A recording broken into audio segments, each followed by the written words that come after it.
Inside the Pierce mansion, a 10-year-old boy smashed an antique vase, shards skittering across the marble like ice.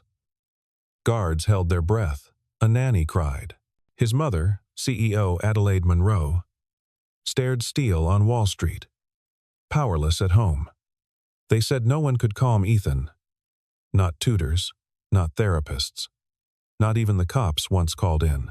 Then Luca Carter, a quiet single dad with steady hands, stepped through the doorway. No orders, no threats. He simply knelt. The child's knuckles loosened. Silence fell like a miracle that hurt to believe. The morning had started with shouting.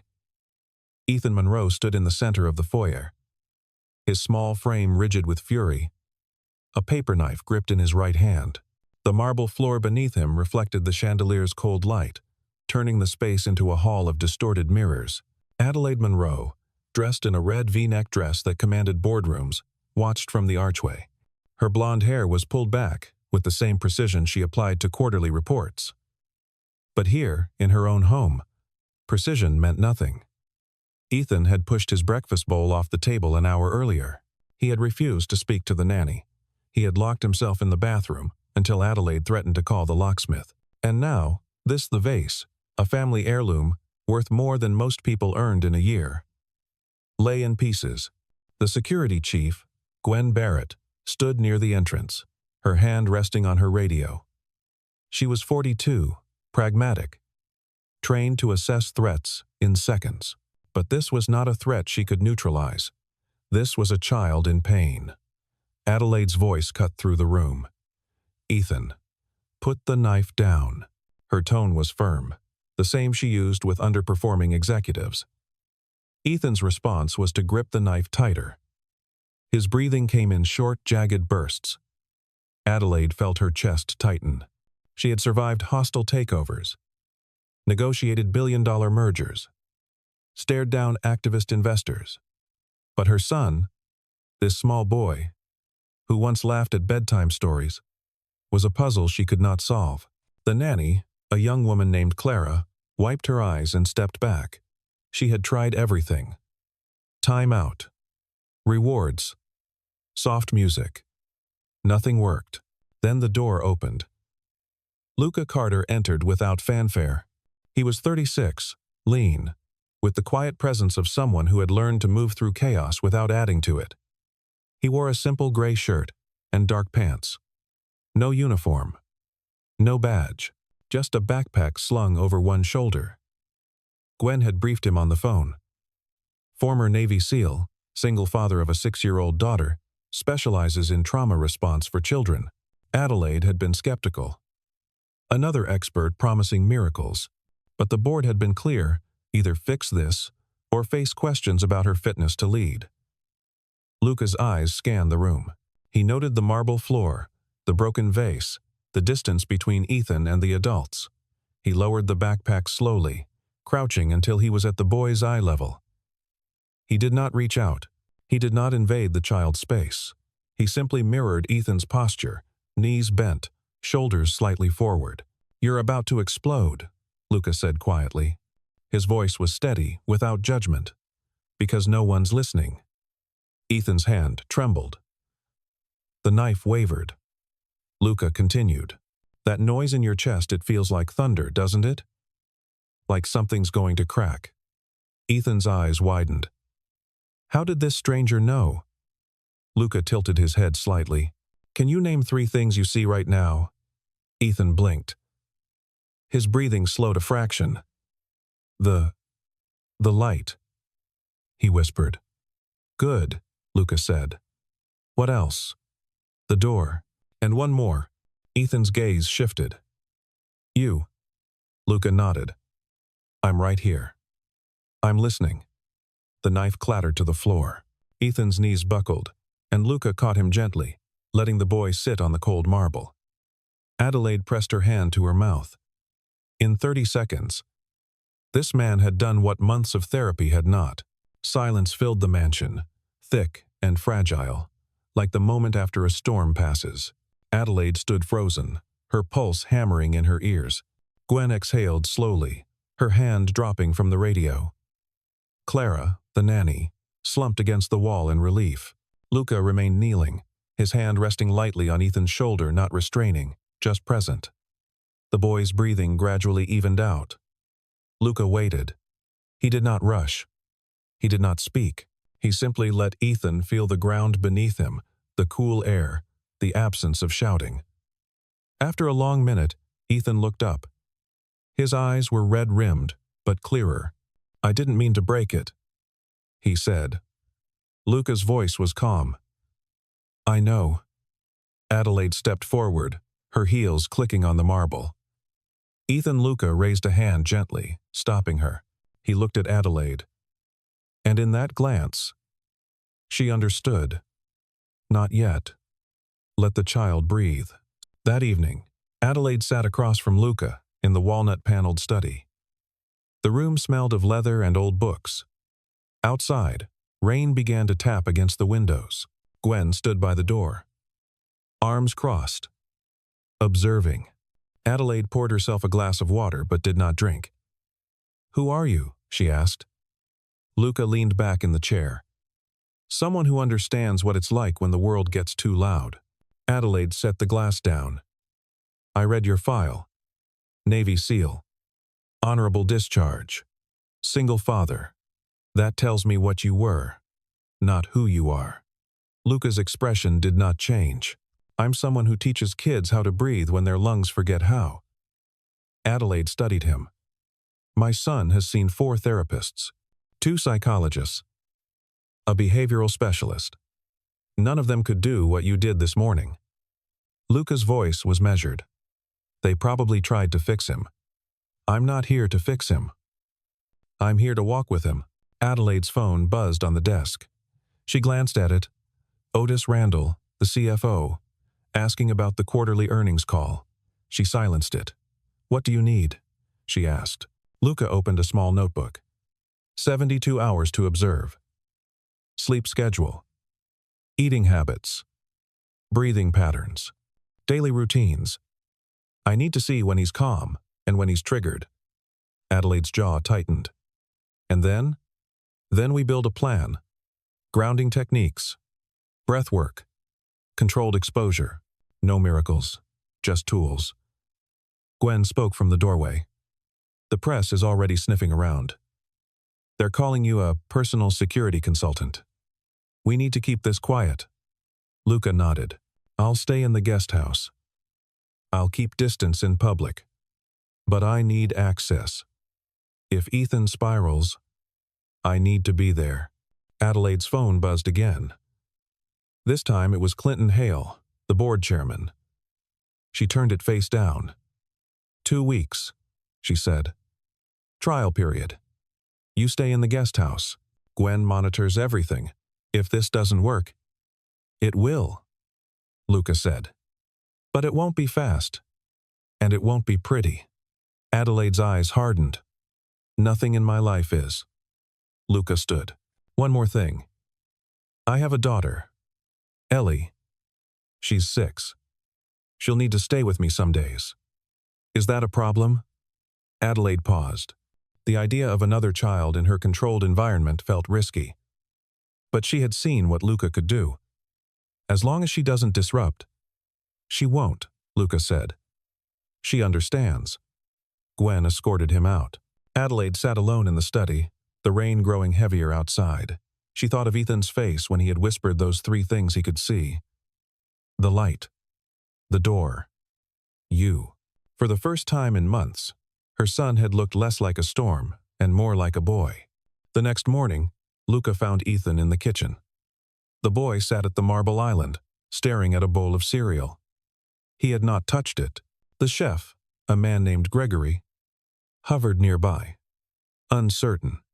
Luca pulled out a chair and sat down, but not too close. He set a small wooden toy car on the counter, old, scratched, one wheel missing. Ethan glanced at it. That's broken, he said. Luca nodded. Yeah, found it in a second-hand shop last year. My daughter wanted to throw it away. Ethan's eyes lingered on the car. Why didn't you? Because I wasn't sure yet, Luca said. Whether to fix it or let it stay broken. Ethan reached out slowly, his fingers brushing the car's chipped paint. "Can you fix it?" Luca pulled a small tube of wood glue from his pocket. "We could, but that's a choice. Fix it, or leave it." Or he paused. "Break it all the way." Ethan's hand hovered. "Why would you break it?" "Sometimes people want to see if breaking feels better than fixing. If the noise inside goes quiet for a second." Ethan stared at the car. His hand trembled. Then, carefully, he picked up the glue. "I want to fix it." Luca's voice was soft. "Then let's fix it." They worked in silence, Ethan's small fingers pressing the wheel back into place while Luca held the frame steady. The glue was warm, slightly sticky. Ethan's breathing slowed as he focused on the tiny task. When the wheel held, Ethan rolled the car across the counter. It wobbled, but moved. A faint smile crossed his face. Luca pulled out a second toy, a tiny light bulb and battery. "Want to make it glow?" Ethan nodded. They spent the next 20 minutes wiring the light inside the car's hollow body. When Ethan flicked the makeshift switch, a soft yellow glow filled the toy. "It's a light car now," Ethan said. Luca grinned. "Best kind." Adelaide watched from the doorway, unseen. Her son was smiling. It was small, fragile, but real. Gregory, the chef, caught her eye and nodded. This man, this stranger, had reached her son in a way no one else had. Adelaide's chest tightened, not with fear, but with something she had not felt in a long time. Hope. Later that afternoon, Luca, Ethan, and Ellie sat on the grassy lawn behind the mansion. The sky was pale blue, the air cool. Ellie, a bright-eyed 6-year-old with dark curls, chattered excitedly as she helped Ethan fold paper into a kite frame. "You have to make the corners tight," she said, her small hands demonstrating. "Otherwise it won't fly." Ethan watched her carefully.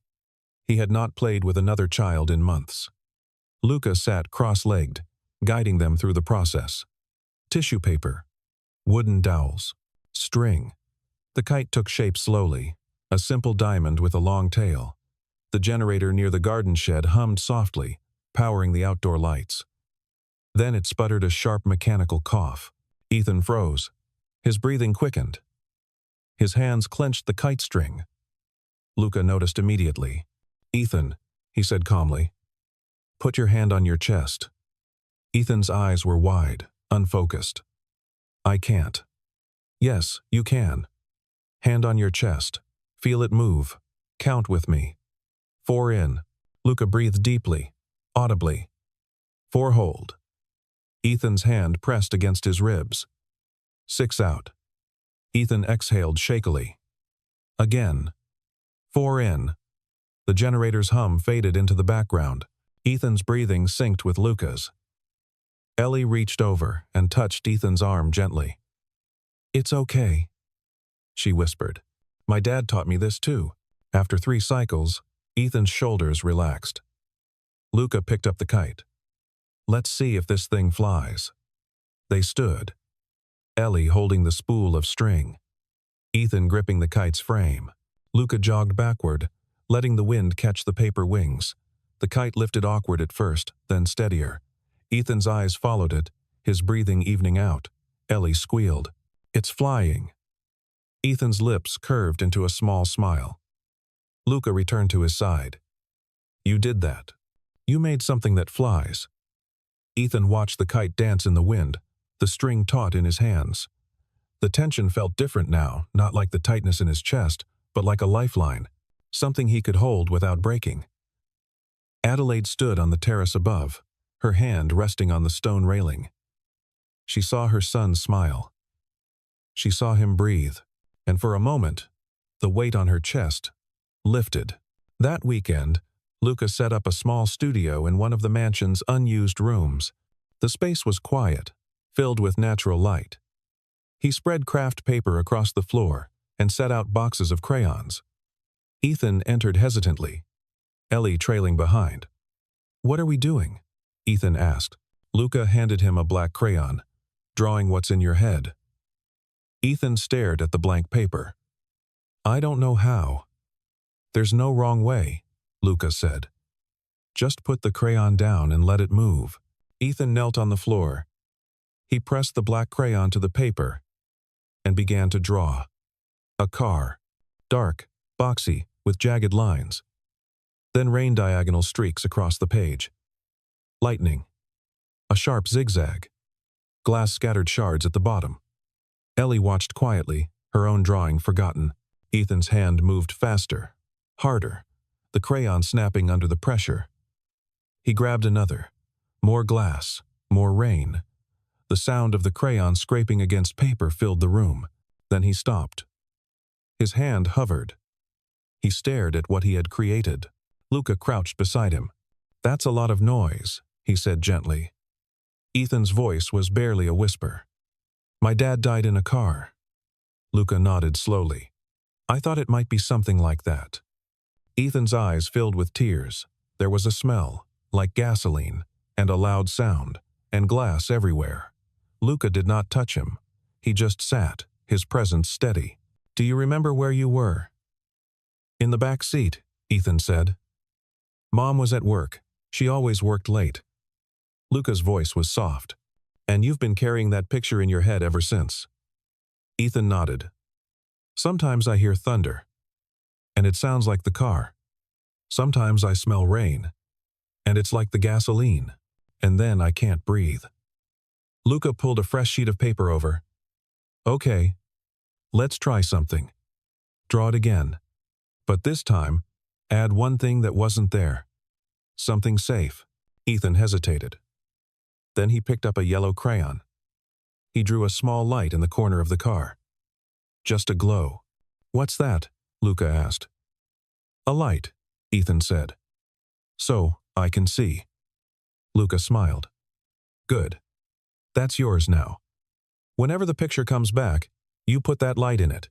You're rewriting it." Ethan stared at the drawing. The car was still dark. The rain still fell. But there was a light. Small, but there. Adelaide entered the room quietly. She saw the drawing spread across the floor. Black cars, rain, lightning, glass. Her breath caught.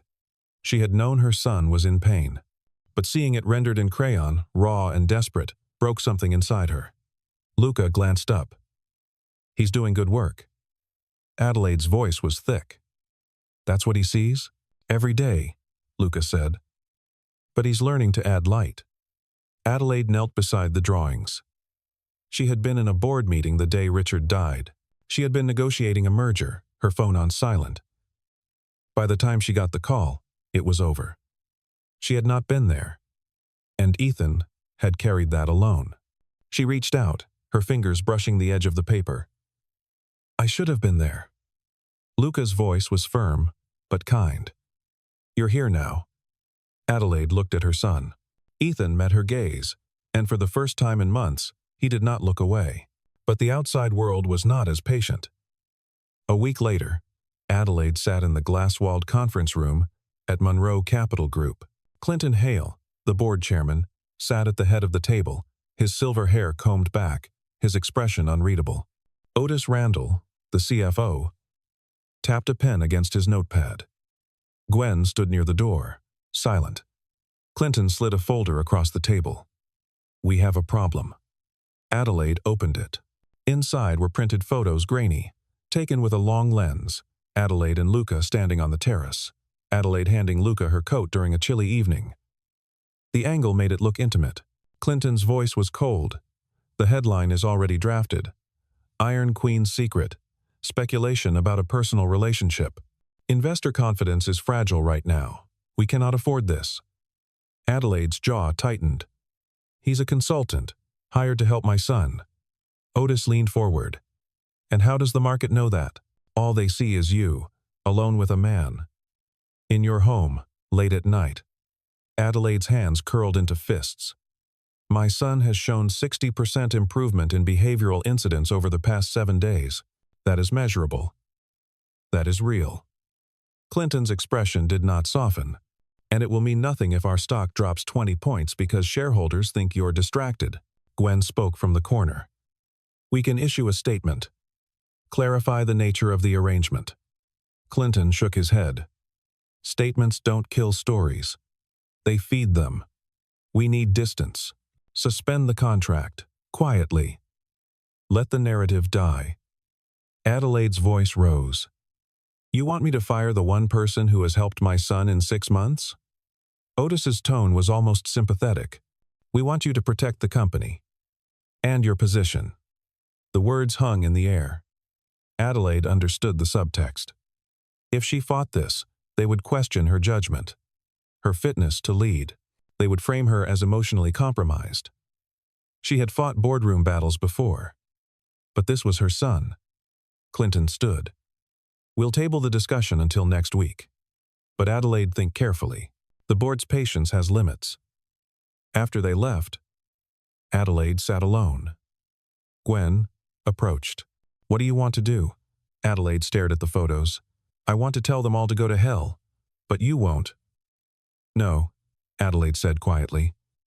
I won't. That night, the rain returned. Adelaide found Luca on the covered porch of the guest house, watching the water cascade off the eaves. She held a blanket in her hands. It's cold, she said. Luca took the blanket, draping it over his shoulders. Thank you. Adelaide sat on the bench beside him. For a long moment, neither spoke. The rain drummed a steady rhythm. Finally, Adelaide said, I have to pause your contract. Luca did not look surprised. The board? The board. The press. The optics. Adelaide's voice cracked. I hate this. Luca exhaled slowly. He's not ready. I know. Adelaide pressed her hands together. But if I don't do this, they'll force me out. And if I'm out, I lose any ability to help him at all. Luca turned to face her. You're choosing control over connection. Adelaide flinched. I'm choosing survival. Are you? Luca's voice was gentle but firm. Because from where I'm sitting, you're choosing fear. Fear of losing your position. Fear of what people think. Fear that if you let yourself need someone, it makes you weak. Adelaide's eyes burned. I am not weak. I didn't say you were, Luca said. But your son doesn't need a CEO. He needs a mom. And you're so scared of failing at that, you'd rather fail at it alone than risk asking for help. Adelaide's voice dropped to a whisper. I lost my husband. I can't lose my company too. Luca's expression softened. You lost your husband. But Ethan lost his father. And he's been watching you hold the world together while falling apart inside. That's what he draws. Rain and lightning and broken glass. Because that's what he sees every day. Adelaide covered her face with her hands. I don't know how to do this. Neither did I, Luca said. My wife died in a fire. Rental house. Faulty wiring. I was on deployment. By the time I got home, she was gone. Ellie was 4. For a year, I couldn't hear a siren without wanting to break something. I hated the sound, just like Ethan hates thunder. Adelaide looked up. How did you survive? I stopped pretending I was fine, Luca said. I let Ellie see me cry. I told her the truth, that I was scared, that I didn't have all the answers, but that we'd figure it out together. And slowly, we did. The rain poured harder. Adelaide felt the weight of the blanket Luca had shared with her. It smelled faintly of cedar and rain. I don't want you to go, she said. Luca's voice was quiet. Then don't let me. But the decision was made. The next morning, Luca packed his things. Ethan stood in the doorway of the guest house, his face pale. You're leaving? Luca crouched down. For a little while. Why? Luca hesitated. Because sometimes grown-ups make choices that don't make sense. But it doesn't mean I'm giving up on you. Ethan's voice broke. Everyone gives up. I'm not everyone, Luca said. He pulled a white notebook from his bag and handed it to Ethan. This is yours. Every day, you draw in it. Whatever you want. Cars with lights. Kites. Rain that doesn't hurt. You're rewriting your world. And when it's full, you'll see how far you've come. Ethan clutched the notebook. Don't disappear like my dad did. Luca's chest tightened. I'm not disappearing. I'm just stepping back. But I'm still here. If you need me, you call. Ethan nodded, tears streaming down his face. Luca stood, and Adelaide appeared behind her son.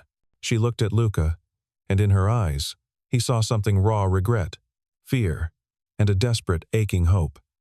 Take care of him, she said. You do that, Luca replied. And then he left. The days that followed were brutal. Ethan's outbursts returned, sharper and more frequent. Adelaide tried the grounding techniques Luca had taught her. Name 3 things you see. But her voice lacked the calm certainty Luca's had. Ethan would look at her with angry, wounded eyes and say, You made him leave. And she had no answer. At work, the press storm faded, but the damage lingered. Investors asked pointed questions during calls. Clinton Hale watched her like a hawk. Otis Randall drafted contingency plans for leadership transitions.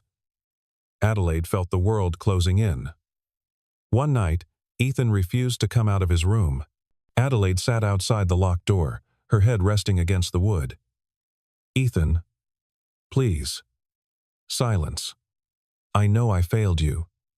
I know I keep failing you. But I'm trying. I swear I'm trying. The door opened a crack. Ethan's voice was small. You treat people like tools. You use them and then throw them away. Adelaide's breath hitched. I'm sorry. Sorry doesn't bring him back, Ethan said. And he closed the door again. Adelaide sat in the hallway until dawn, her phone buzzing with emails she could not bring herself to answer. Then, 2 weeks after Luca left, everything shattered. It was a Tuesday. Ethan's school day ended at 3:15. Gwen's security team always picked him up black SUV, 2 guards, protocol memorized down to the second. But at 3:20, the SUV did not arrive at the mansion. At 3:25, Gwen's radio crackled with confusion. The driver reported that a school administrator had redirected them a last-minute schedule change. Ethan had already been picked up by an approved alternate. Gwen's blood ran cold. Who authorized the alternate? Silence. Then, we're checking now. Stand by. At 3:30, Adelaide received the call. Her hands shook so violently she nearly dropped the phone. What do you mean he's gone? Gwen's voice was tight, controlled, but Adelaide could hear the panic underneath. The escort was fake. Clean credentials. Forged school ID. They rerouted our team and took Ethan in a duplicate vehicle. GPS shows the signal heading toward the Brooklyn docks, but it's being spoofed. We're mobilizing now. Adelaide's vision blurred. Find him. Find my son. She hung up and dialed the one number she swore she would not call. Luca answered on the second ring. Adelaide? They took him, she said. Someone took Ethan. Luca was at the mansion in 20 minutes. Gwen had set up a command station in the study laptops, surveillance feeds, radio chatter. Police were en route. But Gwen's private security moved faster. Luca scanned the screens. Show me the route. Gwen pulled up the traffic camera feeds. The fake escort vehicle had taken surface streets, avoiding highways. It ended at an old warehouse near the Brooklyn Docks Industrial, abandoned, no active security. Luca's jaw tightened. This wasn't random. Someone planned this. Adelaide stood behind him, her hands gripping the back of a chair. Who? Gwen pulled up financial records. We've been tracing shell companies linked to a name that keeps appearing Damian Cross. He's a competitor.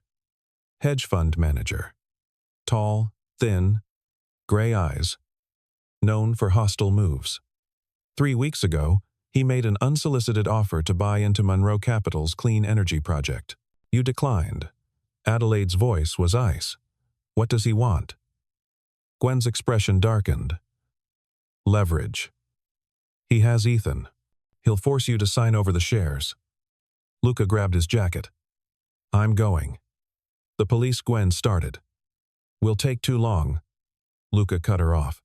I know how to move in places like that. And I know what Ethan needs right now. Adelaide stepped forward. I'm coming with you.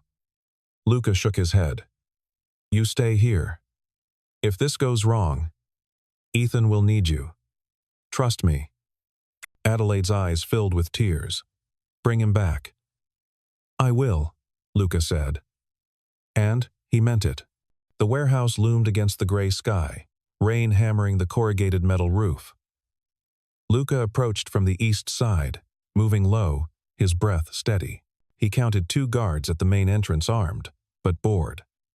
Amateurs. He circled to a side service door, rusted and loose. Inside, the air smelled of oil and mildew. Exposed beams crisscrossed the ceiling.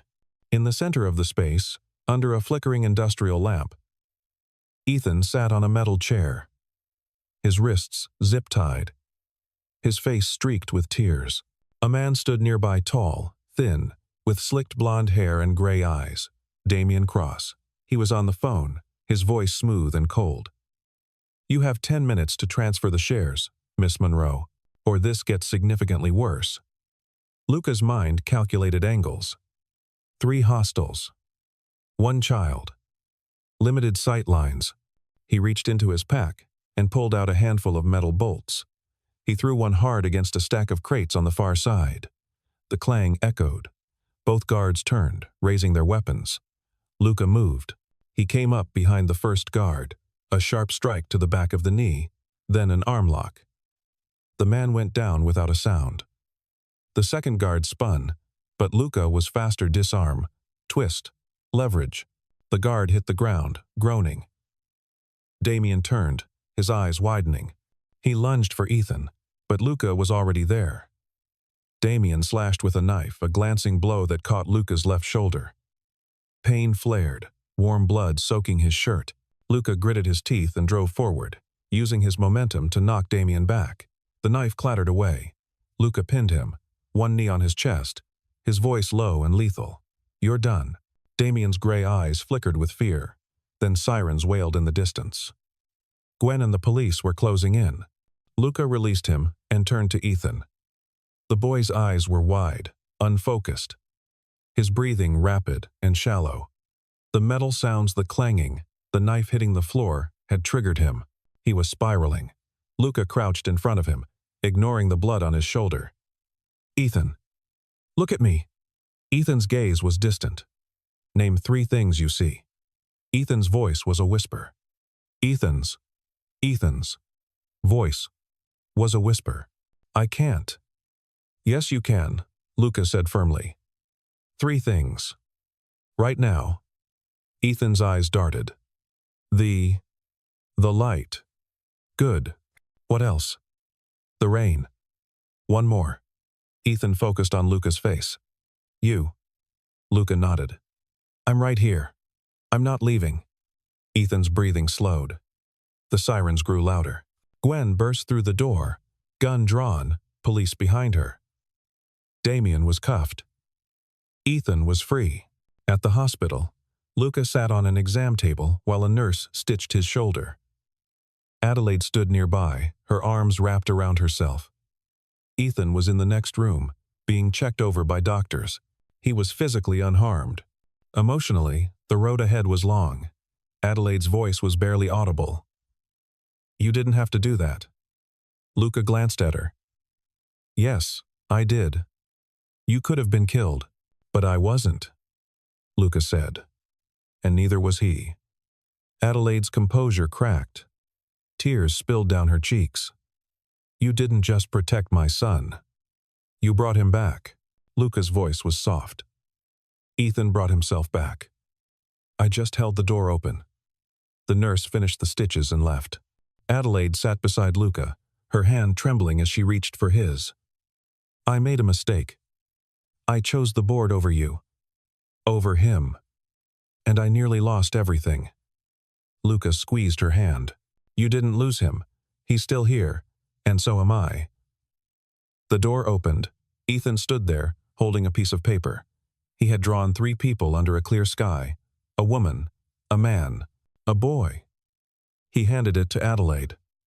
Can he stay? He asked. Adelaide looked at Luca, and in that moment, the walls she had built around herself crumbled.